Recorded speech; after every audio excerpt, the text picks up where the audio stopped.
Good morning and welcome to the Haven Financial Group radio show. I'm Larry Colvig, founder and CEO of the Haven Financial Group. Thanks for listening. We have lots to talk about estate planning. We have Carrie Renner, our estate planning partner, on to discuss all these different areas of estate planning and the importance of. And Kim, always good to be with you once again this week. Well, it's great to be with you, Larry, and it's great to have Carrie with us, and we appreciate her making time to come and chat a bit about estate planning. Such an important part of planning for your retirement is getting that estate plan in there so that you can rest comfortably knowing that you've taken care of your legacy.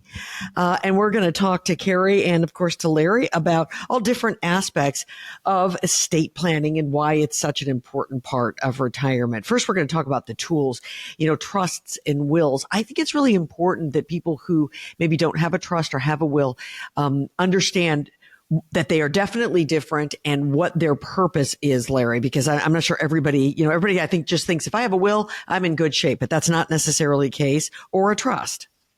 Oh, it's very true. There's tons of misconceptions out there.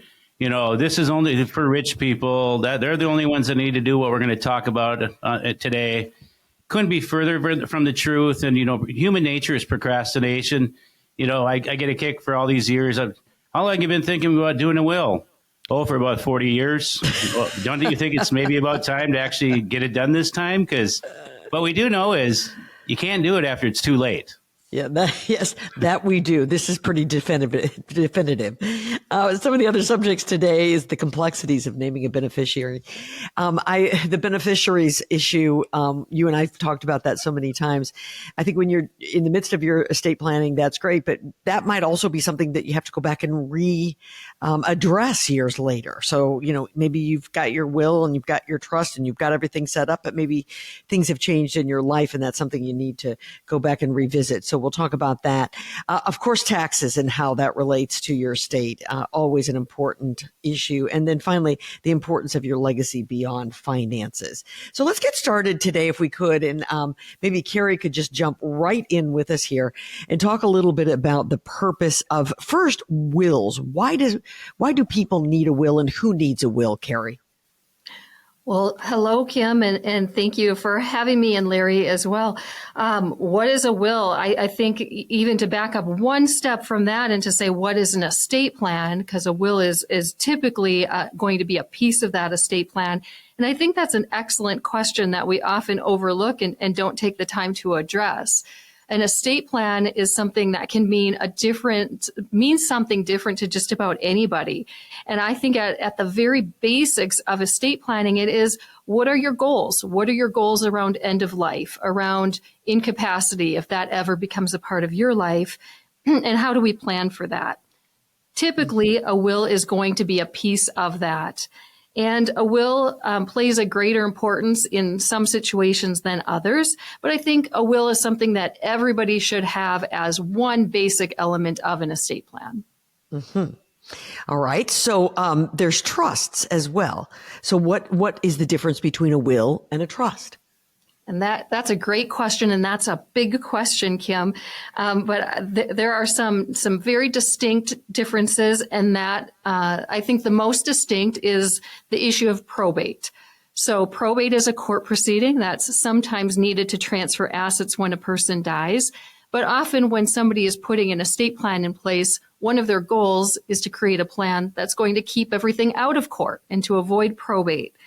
A will is most often going to go through probate. There are some exceptions to that, but as a general rule, wills go through probate.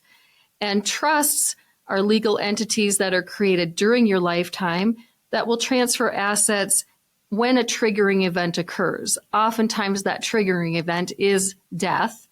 And when there are assets in a trust, those assets can pass to a beneficiary without the need of probate. So that's one distinct difference between wills and trusts. So, Carrie, let me ask you, why is it that a will would go through probate?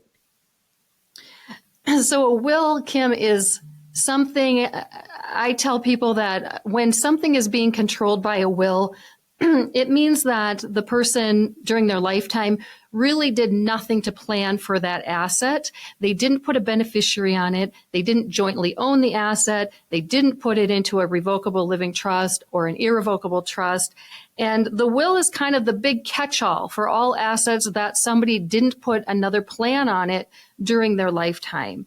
Whereas a trust acts differently. Assets are controlled by a trust because somebody took action while they were living to actually retitle an asset into the name of their trust or add the trust as a beneficiary to that asset. There are different kinds of trusts. Can you walk through that for us? Sure, Kim, there are a lot of different types of trusts, and commonly they're broken down into two categories, revocable and irrevocable. So we'll just keep it at that level for today. A revocable living trust is what we're talking about most of the time. This is a trust that can benefit most people for some of the things we've talked about. We want to keep it out of probate. Maybe we've got some other goals around sharing expenses when we die, or maybe we want to more slowly control the distribution of assets when we die.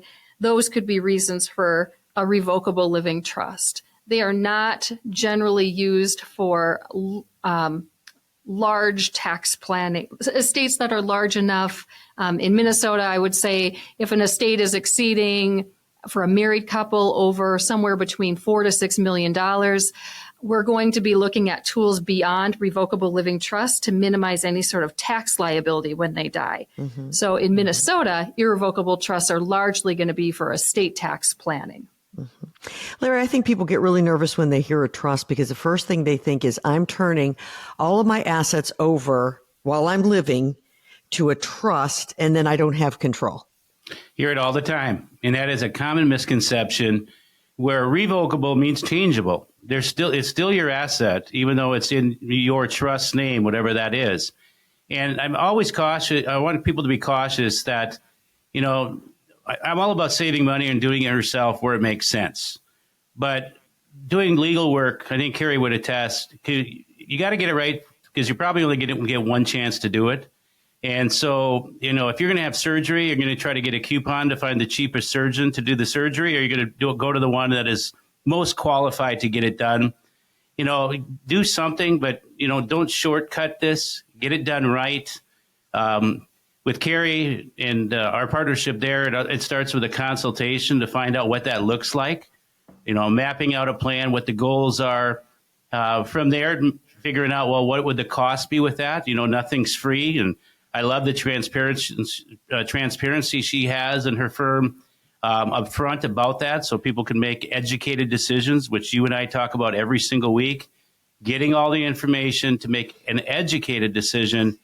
And again, what I also want to caution people is, and maybe Carrie can comment, that trusts in themselves do not avoid probate. They avoid probate, but they do not avoid the nursing home. That is one of the biggest things that I hear. Carrie, do you want to mention, because we hear about it, it sounds good. If that was the case, why wouldn't everybody do it? Does a trust in itself avoid the nursing home? Yeah, that's a great point, Larry. And I wish I did have that magic wand because you're right. Everybody would pay a few $1,000s and protect their total nest egg so they could leave it to their loved ones. Unfortunately, it's not that easy. In Minnesota, a trust is not going to be a guaranteed or even a likely method to protect assets from nursing home costs.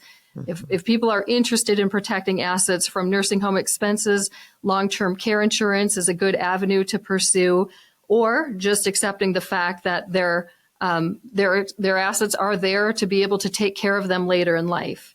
Short of that, the only way to protect an asset in Minnesota is going to be gifting that asset, getting it out of their estate and gifting it during their lifetime, more than 5 years before having to apply for state aid to help pay for that care. Of course, Carrie does this all the time for a living. She is an expert, and she mentioned it right off the top. There are many different kinds of trusts, and there's many different issues that go into putting this together. For example, some people may be listening and thinking, well, I have minor children, so I have to have a guardianship, statement, where my children would go if something would happen. Of course, there's tax issues, there's charitable issues, there's special needs trusts. This brings me back to the idea, Carrie, that people need to put together wills and trusts, and then they have to be revisited at different stages of their life, correct? Right. Things change. Obviously, Right. family dynamics change, families themselves change, assets are going to change, and people's wishes change. So that it's not a one and done type of plan. I would say every 3 to 5 years, that plan should be reviewed and make sure that everything is working together and is really accomplishing the goals that you're setting out to accomplish. So when we come back next, we're going to talk about naming beneficiaries and how that might be a part of an ever-changing situation for you when it comes to estate planning. Quick reminder, 612-504-8400. That's how you reach the folks at Haven Financial Group. They partner with Carrie and her firm, Provision Law Firm, and they do estate planning. And if this is something that you are lacking in your retirement plan, or maybe you're looking to start your retirement plan and you want to include estate planning, give the folks at Haven Financial Group a call. Again, it's 612-504-8400. When we come back, we'll talk about beneficiaries and how you go about naming them. This is the Haven Financial Group Radio Show.